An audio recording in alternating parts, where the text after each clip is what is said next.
Assalamualaikum warahmatullahi wabarakatuh. Halo semua, perkenalkan nama aku Rahmanela Almia, mahasiswi UIN Sunan Gunung Jati Bandung dari Fakultas Dakwah dan Komunikasi, jurusan Bimbingan Konseling Islam dengan NIM 12540101114. Dibuatnya video ini guna untuk memenuhi tugas ujian akhir semester dari mata kuliah Ulumul Quran dengan dosen pengampu Bapak Dede Sutisna, MPDI.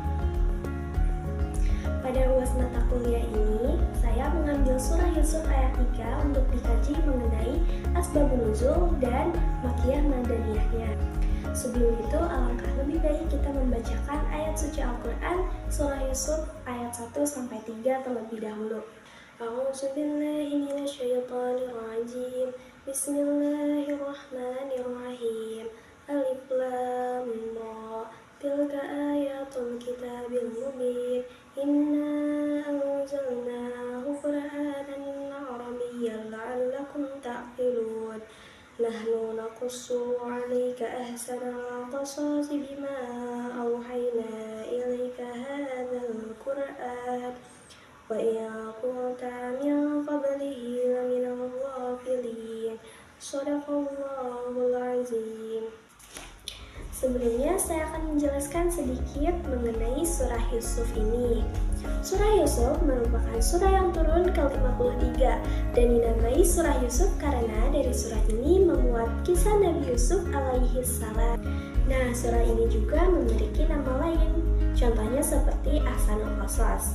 Nah, dikatakan Ahsanul Qasas karena surat ini memuat kisah yang paling baik, di mana dalam surah ini menceritakan tentang kisah Nabi Yusuf yang melibatkan para nabi, raja dan kerajaannya beserta orang-orang baik lainnya. Kemudian nama lainnya adalah Ayatul Lisailin, di mana di dalam surah ini memuat tentang makna dan tanda-tanda kekuasaan Allah. Kemudian ada juga Ibrah liulil albab, karena dari surah ini memuat banyak nasihat dan juga hikmah-hikmah yang baik. Dan yang terakhir adalah Tasdi'a al-Kutub As-Samawiyah As-Sabi'ah, merupakan pembenaran terhadap kitab-kitab terdahulu, merupakan pembenaran mengenai kisah-kisah Nabi Yusuf yang disebutkan dalam kitab-kitab sebelumnya.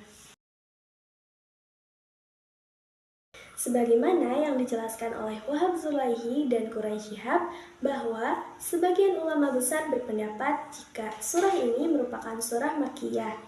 Namun ada pendapat lain juga yang mengatakan bahwa surah Yusuf ini ada sebagian yang ayat-ayatnya merupakan surah Madaniyah. Seperti yang ada dalam tafsir Jalalain bahwa ayat 1-3 dan juga ayat 7 merupakan surah Madaniyah. Hal ini juga diulik oleh Al-Qurtubi, Ibnu Abbas, dan Abu Qatadah. Hanya saja pendapat tersebut dibantah oleh Quraisy Shihab. Mengapa begitu? Karena menurutnya di dalam surah ini memiliki satu kisah yang isinya sangat berkaitan. Kemudian hal ini dijelaskan oleh Said Qutb bahwa 3 ayat pertama merupakan pembuka atau pendahuluan tentang kisah Nabi Yusuf alaihi salam. Kemudian ini diawali dengan huruf muqattah. Ini menegaskan bahwa Al-Quran menggunakan bahasa Arab. Kemudian pada ayat 7 ada kata ganti yang merujuk kepada Nabi Yusuf alaihi salam dan saudara-saudaranya. Jadi, menurut beliau, mustahil jika ayat-ayat ini turun secara terpisah-pisah.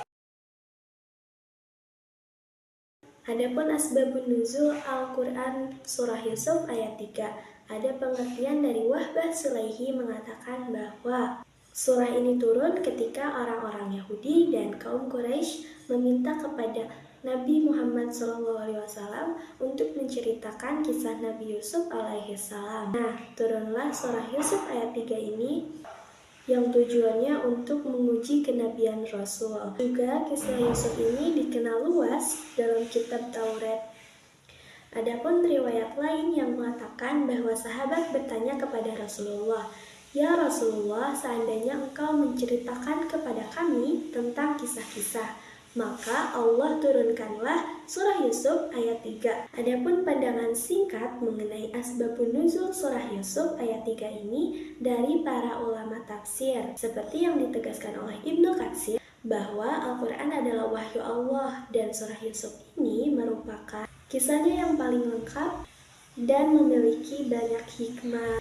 Adapun menurut At-Tabrani bahwa Ahsanul Qasas ini merupakan kisah yang paling benar, jelas, dan baik. Dan menurut Al-Qurtubi, ini merupakan penguatan bagi kerasulan Nabi, juga merupakan mukjizat karena dari surah ini mengandung kisah yang runtut tanpa adanya pertentangan dari Nabi yang ummi.